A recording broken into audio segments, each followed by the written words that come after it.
Fala, galerinha, um vídeo fora de horário hoje, né? Vocês devem saber já do que está acontecendo, porque tem sido repercutido na mídia mainstream, até não só nos meios da informática. Mas eu vim falar hoje, um pouco de última hora, né? Porque aconteceu agora de manhã, deste apagão cibernético ou a falha da atualização da CrowdStrike. E além de ser um assunto que está acontecendo agora, então é importante falar, né? Até para pegar o hype aqui do canal, tá todo mundo falando, botar nossa perspectiva. Eu acho que ele é especialmente interessante para quem segue o canal aqui, porque é uma coisa que a gente está sempre falando. Nós, inclusive, falamos na live de ontem, né, quinta-feira de noite, de como a gente não está preparado para esse tipo de incidente de segurança ou para ataques cibernéticos ou coisa assim, embora o que aconteceu aqui seja uma coisa muito mais simples. Foi uma falha, provavelmente, de atualização que foi inteiramente culpa de uma empresa específica, fez com que grandes serviços da nossa economia, aeroportos, hospitais, serviço de transporte público apenas parassem, tá? Principalmente na Europa, Estados Unidos e lugares da Ásia específico, né? Então nós vamos falar um pouco sobre isso. Eu trouxe basicamente baseado numa fonte de um artigo que está escrito em inglês aqui, então eu vou fazer um resumo de tudo que a gente sabe até agora, mas no comentário fixado nós vamos deixar bastantes referências para vocês lerem e alguns especialistas que vocês podem consultar, porque eu não sou especialista em segurança da informação também, beleza? Eu sou só um divulgador aqui desses assuntos. Então vamos nessa. Então, afinal, o que aconteceu, né? Foi um incidente que ele foi notado como um loop de boot, ou seja, você estava tentando ligar o seu computador ali com o Windows e ele dava pau antes de acabar de ligar e tu tinha que reiniciar ele, né? Então vários desses computadores não conseguiam ser acessados. Então foi isso que aconteceu. Eles viam o quê? Uma tela azul da morte, essa aqui, né? Que no Windows agora ela é muito mais hype, ela é muito mais família e tal, ela é felizinha, mas dá a mesma sensação de querer morrer que nem dava quando a gente antigamente ligava e via aquela tela azul da morte que era um pouco mais rústica, né? Então, os relatos disso acontecer, eles começaram a se espalhar durante a manhã do dia 19/7/24, o dia que eu estou gravando isso, pela Austrália, Ásia e Américas, né? Com empresas aéreas, aeroportos sendo os mais afetados, né? Que eu acho que as pessoas começaram a notar que isso estava acontecendo porque afetava mais o consumidor final, digamos. Inicialmente, se imaginou que isso era uma falha do Windows, porque é um erro do Windows, né? Quem não sabe, o erro de tela azul, ele geralmente está ligado com erros de hardware. Então, basicamente assim, para vocês entenderem, quando a coisa é séria, tem uma peça estragada, alguma coisa muito ruim deu errado, geralmente que tu vai ver uma tela azul, né? Não é uma coisa que se vê todo dia. Há muito tempo atrás era uma coisa que se via bastante, né? Não sei quem usa computador há bastante tempo, mas hoje é só erros sérios, né? Então, isso parecia um pouco com o que aconteceu em 2012, não sei se vocês lembram, teve uma atualização do Windows 7, que para alguns computadores, depois que tu fez essa atualização, o computador sempre dava a tela azul e não tinha como recuperar, né? Basicamente, tu tinha que instalar uma versão mais velha do Windows e tal. Eu tive familiares que tiveram esse bug, muitas pessoas até, tipo assim, GG, perdi meu PC porque teve essa atualização do Windows que dava esse pau. Então, a Microsoft foi para onde apontaram todos os dedos, né? E eles deram uma declaração dizendo, nós estamos investigando, mas logo depois, né, eu acho que uma hora mais ou menos depois, eles disseram, não, essa falha aqui não é relacionada com a gente, ela é relacionada com uma atualização de um software que se chama Falcon Sensor, que ele é distribuído por uma empresa de segurança que se chama CrowdStrike. CrowdStrike ela é uma empresa de cibersegurança com mais de 8 mil funcionários em diversos lugares do mundo e a receita deles anual, pelo que eu achei, é 3 bilhões, tá? Então uma empresa bem grande, eles talvez não são o que a gente chamaria de uma Big Tech, né? Mas eles são uma empresa de tecnologia bastante grande.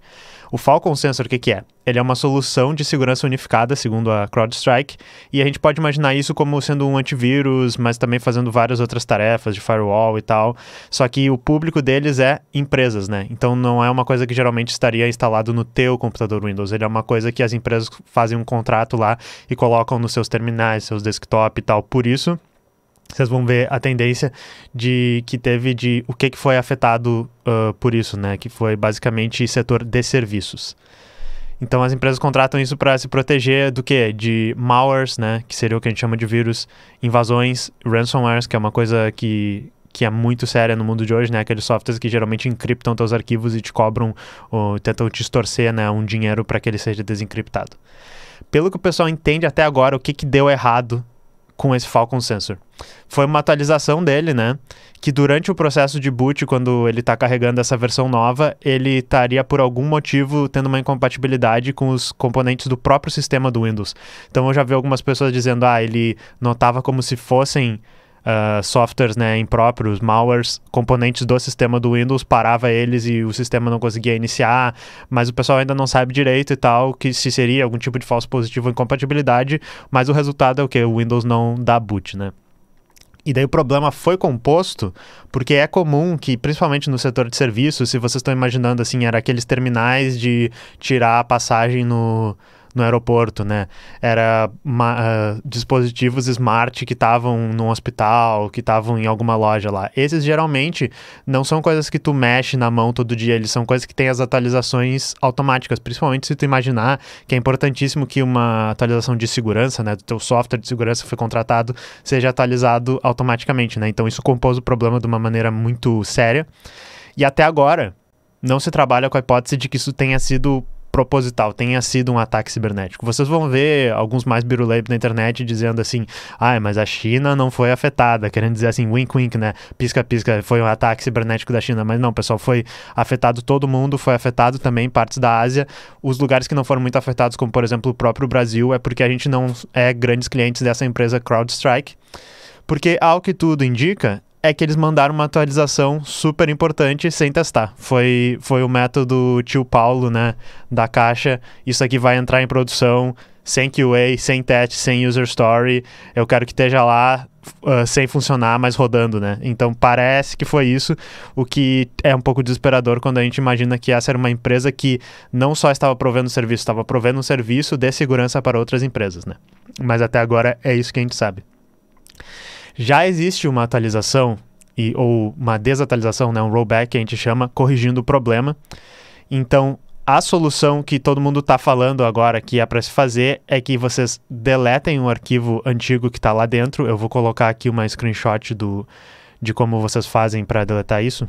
Então tá aqui, se vocês conseguirem dar boot no modo seguro do Windows, vocês podem ir até a pasta System32, achar os drivers da CrowdStrike e apagar os arquivos que vão ter esse formato aqui, C000291, né, com várias coisas aqui, .sys. Vocês vão deletar o driver deles e aí o Windows pode ligar de novo, né, pode dar boot, e daí dando boot, pelo que eles estão dizendo, a atualização que vem da própria CrowdStrike que soluciona o problema não vai ter mais problema, né, então ele pode normalmente ser atualizado. Vi pessoas dizendo que se tu só reiniciar o computador várias vezes, no caso de que é algum terminal que as pessoas não têm acesso direito, pode ser que ele resolva o problema, porque eventualmente ele consegue um tempo ali conectar a internet antes do computador crashar. Foi isso que eu ouvi das pessoas, não sei, né? Não tive contato em primeira mão, mas se vocês estão nessa situação, talvez resolva. E a normalização deve demorar alguns dias, pois o processo de recuperação ele tem que ser manual, que nem eu disse em muitos casos. Tem que ser iniciado em modo seguro, o desktop, o terminal, tem que se deletar esses arquivos, tem que se conectar e fazer a atualização.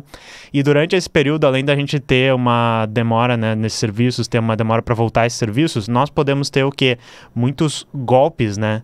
E ataques de engenharia social que a gente fala, de pessoas fingindo que são a CrowdStrike, pessoas tentando vender algum tipo de solução, do tipo, instale esse software que ele vai corrigir todos da rede que estão, nos dê tais dados. Então isso é uma coisa que também vai acontecer, vai aparecer os oportunistas aí tentando tirar alguma coisa em cima dessa situação. Então quem trabalha no ramo, quem está perto aí dessas empresas que estão envolvidas tem que ter cuidado redobrado com isso.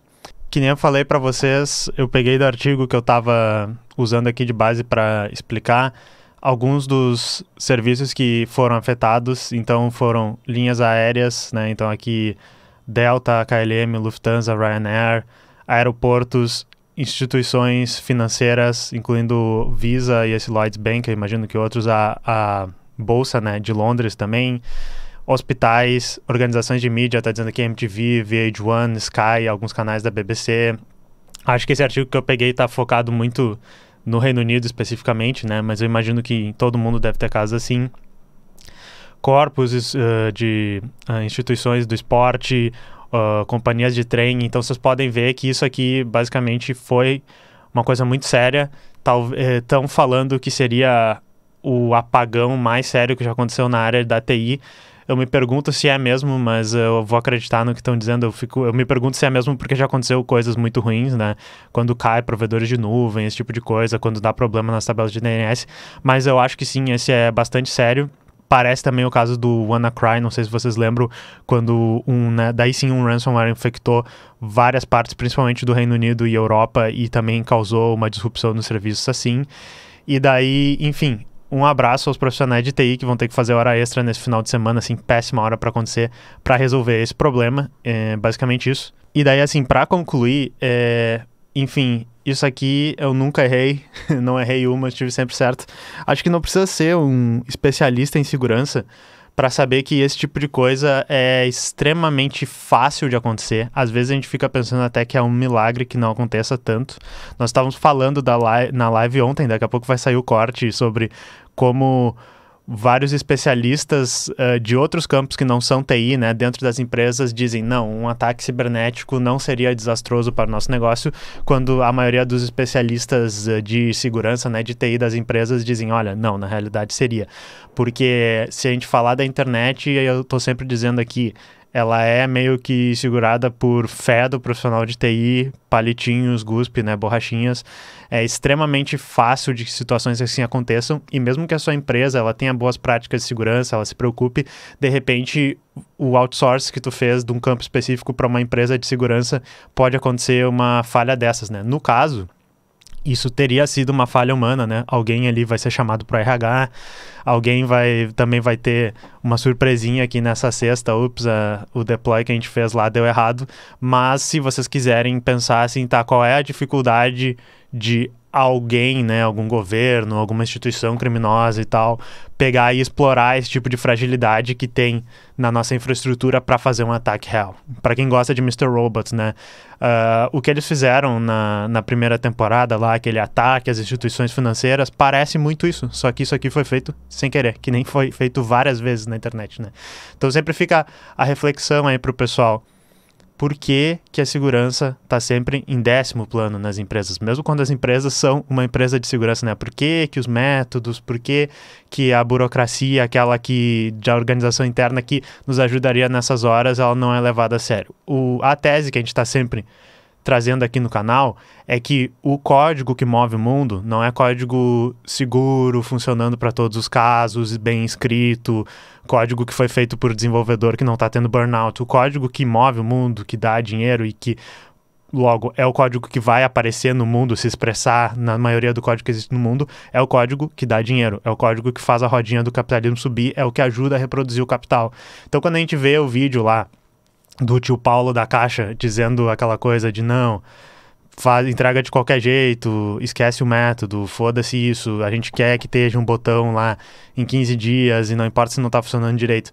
Isso daí é caricato, o cara se passou um pouco ali, né, ele falou um pouco demais, mas isso é um microcosmo da dinâmica que a gente vê no mercado da TI, muito assim. E o que é frustrante, por isso, né, que eu me radicalizo cada vez mais e que eu sempre trago a política aqui, embora talvez esse vídeo vá cair várias pessoas que não gostam de política e que acham que é bobagem eu falar dessa questão de política, o que radicaliza a gente mais é que, assim, os profissionais de TI, eles são precarizados. Profissional de TI ganha muito, o profissional de TI pode trabalhar em casa, concordo, é legal, tá? Mas o profissional de TI, principalmente entrando nesse novo mercado aqui, né, ele é precarizado, ele trabalha demais, ele tem os problemas de burnout, de estresse, de fadiga mental, ele acaba fazendo muitas tarefas, ele acaba sempre tendo coisa para fazer, ele acaba não conseguindo tempo direito para se preocupar com a segurança, para se preocupar com as outras coisas, e daí às vezes o teu gestor é aquela pessoa que viu a nova tecnologia e disse, IA tá resolvendo todos os problemas. Por que vocês não botam IA nisso? Por que vocês não botam blockchain nisso? Ao invés de ter uma visão de longo prazo, de não, a gente tem que corrigir esse tipo de coisa. E ao mesmo tempo, né, que a gente tem uma cada vez mais galopante precarização dos trabalhadores da área de TI, a gente tem um aumento também dos lucros das Big Techs, né? Então não é surpresa que o gestor, quando ele olha a situação do profissional de TI, na realidade ele não está preocupado com o profissional, ele está preocupado em como eu vou representar melhor os interesses de quem é o dono da empresa, né? Uma coisa que a gente está sempre falando aqui. Então, precarização de um lado do trabalhador que não consegue talvez fazer esse código que ele se orgulha, esse código bonito, seguro, né? Porque ele não tem o tempo e ele está cada vez mais sendo obrigado a usar tecnologias de IA e usar a próxima trend tecnológica que o gestor está dizendo, e o gestor ele tá louco para descobrir assim, como é que eu vou poder cortar mais funcionários para economizar mais dinheiro para o cara que me emprega, na realidade que é o dono da empresa, né? Então por causa disso que acaba vindo essa radicalização de dizer assim, pô, se o código que move o mundo não é o código seguro, não é o código bonito,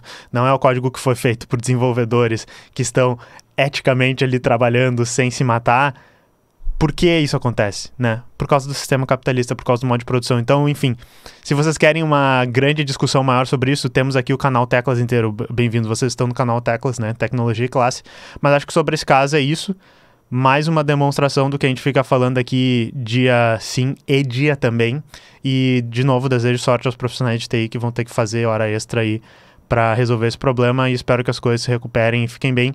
E espero que a gente consiga, né, nos organizar melhor para que esse tipo de ocorrência não seja cada vez mais comum.